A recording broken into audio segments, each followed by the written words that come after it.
अखण्डमण्डलाकारं व्याप्तं येन चराचरं तत्पदं दर्शितं येन तस्मै श्री गुरवे नमः। समस्त दर्शकों को मेरा नमन और मानव अध्ययन केंद्र की ओर से अभिनंदन।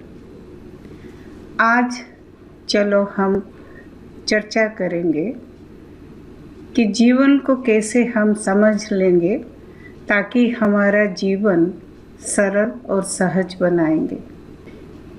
आज जो हमारे सिचुएशन आया या परिस्थिति आया, जिंदगी बनाने के लिए हम भागते भागते हम भूल गए कि हमारा भी एक जीवन है जीने के लिए, जिसको इंग्लिश में बोलते हैं ना, one life to love, one life to live. सचमुच एक ही जीवन मिला है हमको, इसीलिए ज़्यादा ज़रूरी है कि खुद को जानना। क्यों हम बातों बातों में इंटॉलरेंस हो जाता है, क्यों बातों बातों में हम गुस्सा करते हैं, क्यों बातों बातों में हमारा मन में ये ईर्ष्या घेर लेता है। क्यों? क्योंकि ज़्यादा हम अभी जाने हैं कि जो भी आज हम कर रहे हैं ये प्रभाव से कर रहे हैं। बाहरी दुनिया में एक पहचान बनाने के लिए और अपना एक पोजीशन लेने के लिए हम प्रभावित होते हैं किसी व्यक्ति, वस्तु, स्थिति, परिस्थिति एवं स्मृति के द्वारा। कभी कभी स्मृति ऑल्सो हमारा जो धारणाएं बनाते हैं, जो हमारा बिलीफ सिस्टम है वो बनाता है। हम इसी बीच में भूल गए हमारा भी एक स्वभाव है। वो स्वभाव 6 आधार पर बना है: सत्य, दया, क्षमा, प्रेम, शांति, अहिंसा। इससे कहीं दूर आज हम चले गए, इसीलिए हम बोलने लगे हैं कि मुझे खुशी चाहिए, शांति चाहिए, ताकि हम हमारे पूर्वजों से कहीं ज़्यादा साधन से हम अच्छे रहते हैं, फिर भी हम खुश नहीं हो पाते हैं और हम बोलने लगे हैं कि खुशी हमें चाहिए, ताकि मालूम ये भी है ये बाहर कहीं नहीं मिलता है। क्यों? क्योंकि हम जो प्रभावित हो जाते हैं और इसी के पीछे हम इतना लग जाते हैं। जैसे वेदों में बोला गया, जो भी कर्म हम करते हैं ये 2 तरह की होती है। एक है प्रेयस्कर, दूसरा है श्रेयस्कर। जो हम प्रेयस्कर होके करते हैं, जो हम काम प्रभावित होके करते हैं, वो प्रेयस्कर होता है। प्रेयस्कर यानी इट गिव्स अस प्लेजर, सुख का आभास तो देता है लेकिन सुख हमको नहीं मिलता है, इसीलिए मन भागता रहता है। जैसे आप एक गाड़ी के लिए मन किए, ख्वाहिशें रखें और गाड़ी खरीदे, थोड़ी देर के लिए आप खुश हो गए, फिर उसके बाद फिर एक ख्वाहिशें या डिज़ायर, वो भी आपको मिलता है, मिल गया, खुश हो गए, फिर मन भागने लगा। ये इसीलिए इसको बोला जाता है प्रेयस्कर। सुख की आभास तो देगा लेकिन सुख नहीं मिलेगा। दूसरा जो है, जो हम स्वभाव से करते हैं, जो हमारा स्वभाव है, सत्य, दया, क्षमा, प्रेम, शांति, अहिंसा, उसी के आधार पर जो काम हम करेंगे, जो कर्म हम करेंगे, वो श्रेयस्कर ही होगा और सबसे ज़्यादा उसका फल जो मिलता है उसी में हम लोग अटैच नहीं होते हैं। इसीलिए इसको श्रेयस्कर कर्म बोला जाता है। हम ये श्रेयस्कर कर्म को फिर जीवन में दोहराना या शामिल करना पड़ेगा, तब जीवन सहज और सरल बन जाता है। दूसरा चीज़ है, हम लोग बहुत सारे चीज़ को हमारे हिसाब से हम उसी के ऊपर उम्मीद रखते हैं। हम जैसे चाहते हैं उसी हिसाब से इवेंट होगा या कर्म होगा या सिचुएशन होगा, इसी का उम्मीद हम रखते हैं। जब वो नहीं घटता है तब हम दुखी हो जाते हैं, है ना।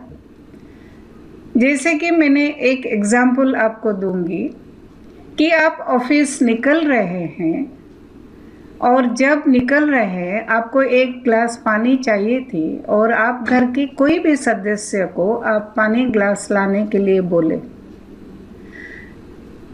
वो पानी ग्लास लेके आते हुए फ़ोन पे बातें करते रहते हैं और आते हुए एक चेयर में टकराए और पानी आपके ऊपर गिर गया।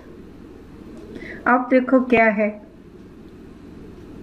गुस्सा। क्यों गुस्सा आया? क्योंकि आप उम्मीद रखे थे पानी एक गिलास मंगाएंगे, पानी पिएंगे और ऑफिस जाएंगे। जब हम कोई स्थिति परिस्थिति को स्वीकार नहीं कर पाते हैं तब हमारा नेगेटिव इमोशन होता है। जैसे कि आपका अभी नेगेटिव इमोशन हुआ एंगर। वही चीज़ को थोड़ा कल्पना करें कि आप ऑफिस गए और बॉस ने आपको बुलाए, बस खड़े होके आपके साथ बात कर रहे हैं और उनके हाथों में भी एक गिलास पानी है। बातें करते हुए फ़ोन आया, वो घूमे और चेयर में टकराए, वो पानी आपके ऊपर फिर गिरा। अब गुस्सा आता है क्या? क्यों गुस्सा नहीं आया इधर? बॉस ने तो सॉरी बोला लेकिन आपने बोले कि इट्स ओके। क्यों आप इधर गुस्सा नहीं कर पाए? क्योंकि आप वो सिचुएशन को स्वीकार किया कि बॉस है, मैंने अभी कुछ बोल नहीं सकता या सकती।